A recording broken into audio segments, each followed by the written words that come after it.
Hi guys, we are taking a look at The Living Vampire. By the way, did you know that 99.5% of you guys are not subscribed to my YouTube channel? Please subscribe, it will mean a lot to me. Now with that out of the way, let us begin. Matt Smith is set to play the pseudo-vampire Hunger in the Morbius film. With his insatiable desire for human blood, he will be a formidable foe. What Marvel villain is Matt Smith playing in the upcoming Morbius movie?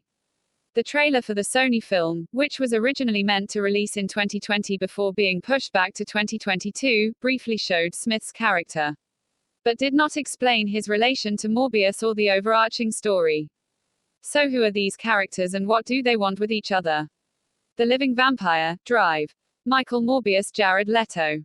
Was first created as a Spider-Man villain and has since become a conflicted and violent anti-hero. Morbius transformed into what is called a pseudo-vampire after a failed experiment to cure his rare blood disease. Being a pseudo-vampire grants Morbius many of the powers of supernatural Marvel vampires without some of the traditional drawbacks, but he still possesses a strong desire for human blood. Struggling to understand and control his new condition will likely be the primary focus of the Morbius movie, but the vampire will have to deal with other villains beside himself. Starring alongside Leto in Morbius is Matt Smith, who only appeared for a single scene in the film's trailer. Smith will be playing another character who receives vampiric abilities through scientific, instead of supernatural, means. Here's everything you need to know about the villain named Loxias Crown in the upcoming movie Morbius. Not much has been revealed in Marvel Comics about Loxias Crown's childhood. But as an adult, he nurtured a great obsession with gaining power by any means necessary. In the comics, Crown once threatened scientists who were working on an energy generator. He claimed he would hold them hostage and let the generator explode unless the scientists cooperated, but secretly, he wanted the machine to blow up. Crown hoped to absorb the generator's energy when it exploded, thus gaining enormous power from it, but his plans were thwarted by Spider-Man's arrival. With his dreams seemingly derailed, Crown decided to join Hydra and pursue a relationship with a high-DRA scientist named Dr. Andrea Jansen who, he later discovered, was working with Morbius to try to find a cure for his vampirism. Morbius was unaware at the time of the pair's ties to Hydra, but when he figured this out, he tried to sacrifice himself to stay out of Hydra's hands. His efforts failed, and Morbius was instead taken prisoner. Experiments performed on Morbius eventually allowed Crow-N to become a pseudo-vampire himself known as Hunger. Like Morbius, Hunger possesses many of the same powers as vampires in the Marvel Universe, such as superhuman strength, speed, and stamina, along with regenerative healing and a heightened sense of sight and smell. Hunger can also turn others into a kind of pseudo-vampire like himself by using his elongated fangs to drain the blood, making vampires in Marvel's universe this way gives him an empathic connection with all of his creations. He gains strength by creating more of them, and can feel the deaths whenever they are killed. In the comics, Hunger can also manipulate certain types of energy, such as fire, and utilize a shape-shifting ability to enlarge his hands. As a pseudo-vampire, Hunger does not have all of the same limitations as a typical Marvel vampire. He lacks traditional vulnerabilities such as garlic, holy water, crucifixes, and silver, and can also not be destroyed by sunlight. He does have an aversion to the sun, however, and will try to stick to the shade if he has to be out during the day. Extended exposure to it can be uncomfortable and will greatly diminish his powers. Consuming others' blood greatly enhances a vampire's powers in Marvel Comics.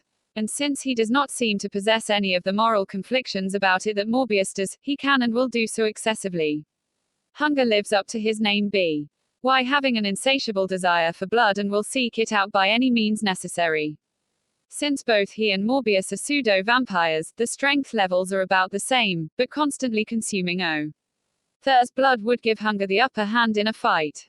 Morbius's best chance for defeating him would be by overcoming his own bloodthirst long enough to outsmart his foe. Otherwise, Hunger's strength may be too much for him to counter.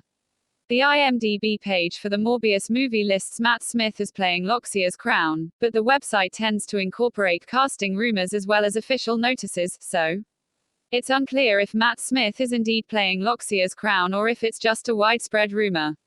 It will be interesting to see Smith play a more self-indulgent, even uncontrolled, character since he has often played characters who had to act more with their head than heart, such as the 11th Doctor in BBC's Doctor Who and Skynet in Terminator Genesis. Smith has also played Prince Philip in Netflix's The Crown and Jack in Last Night in Soho. His future projects include playing Prince Daemon Targaryen in the Game of Thrones prequel series House of the Dragon and as the voice of Superworm in Superworm. Since one of the scenes in the Morbius trailer clearly shows the man trapped in some kind of transparent prison, it's a safe assumption that Crown gains his vampiric abilities from experiments on Morbius, just like in the comics.